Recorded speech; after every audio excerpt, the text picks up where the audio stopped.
আসসালামু আলাইকুম রহমতুল্লাহ। বন্ধুরা, মাননীয় সংসদ সদস্য ব্যারিস্টার আরমান সাহেবের এই বক্তব্যটি শুনে দেখুন। যেই বক্তব্যে পুরা সংসদ ভবন আবেগ আপ্লুত হয়ে পড়ে। বিগত স্বৈরাচার সরকারের নির্যাতনের কারণে কি কষ্ট না সহ্য করেছেন তিনি, একবার শুনে দেখুন বক্তব্যটা।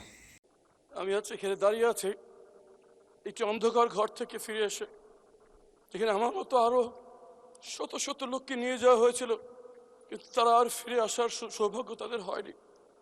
তাদের পক্ষ থেকে, তাদের পরিবারের পক্ষ থেকে একটি বিশেষ বিষয়ে আপনার দৃষ্টি আকর্ষণ, এই মহান সংসদের দৃষ্টি আকর্ষণ করতে যাচ্ছে। আমরা যারা গুমের শিকার, সে অন্ধকার ঘরে আমরা মৃত্যুর প্রহর গুনছিলাম। আমরা মনে দিয়েছিলাম এই অন্ধকার ঘরে আমাদের মৃত্যু হচ্ছে, হয় তারা আমাদেরকে হত্যা করবে, এখানে আমাদের মৃত্যু হবে। কথা বলার কেউ ছিল না আমাদের। কীট পতঙ্গ, পিঁপড়ার টিকটিকের সাথে কথা বলতাম। বাইরে বুঝতে পারতেন না বাইরে কি দিন না রাত। মনে হতো জীবন্ত কবর দিয়ে দেওয়া হচ্ছে। মনে হতো যে মৃত্যুর থেকে হাজার গুণ ভালো। মনে করতাম যে আজকে রাতে হয়তো হত্যা করা হবে। এভাবে মৃত্যুর প্রহর যখন গুনছিলাম, একদিন রাতে ট্রেনে হিসছে যখন আমাকে সেখান থেকে বের করছে, আমি ধরে নিয়েছি এখন আমাকে হত্যা করা হচ্ছে।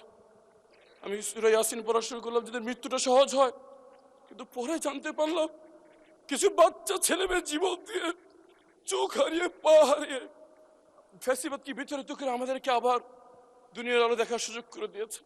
মানে এই সংসদকে যদি বলতে হয় তাহলে বলতে হবে মুসলিমদের মিলন মেলা। এখানে এমন একজন কেউ পাওয়া যাবে না যে গত ফ্যাসিস্ট আমলে জুলুমের শিকার হয়নি।